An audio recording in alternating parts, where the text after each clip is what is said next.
মৃত ব্যক্তিকে কবরে দাফন করার পর কি হয়?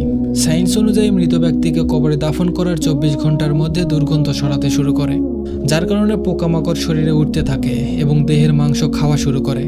3 দিন পর সর্বপ্রথম নাক ও মুখের অবস্থা খারাপ হতে শুরু করে এবং পচন ধরে যায়। 6 দিন পর হাত পায়ের নখ এবং 9 দিন পর চুল খসে পড়তে শুরু করে। 17 দিন পর পেট ফুলে ফেটে যায় আর শরীরের ভিতরের সমস্ত অংশ বাইরে বের হয়ে আসে। 60 দিন পর সমস্ত মাংস শেষ হয়ে যায় এবং এক টুকরো মাংস অবশিষ্ট থাকে না। 90 দিন পর হাড্ডির সকল জোড়া খুলে আলাদা হয়ে যায় আর 1 বছর পর সমস্ত হাড় মাটির সঙ্গে মিশে দেহের সকল অস্তিত্ব মুছে যায়। এত অহংকার, হিংসা, বিদ্বেষ, নাম খ্যাতি, ধন দৌলত, ক্ষমতা কোথায় চাই? আমাদের উচিত মৃত্যুর পরবর্তী অবস্থা নিয়ে খুব বেশি চিন্তা ভাবনা করা।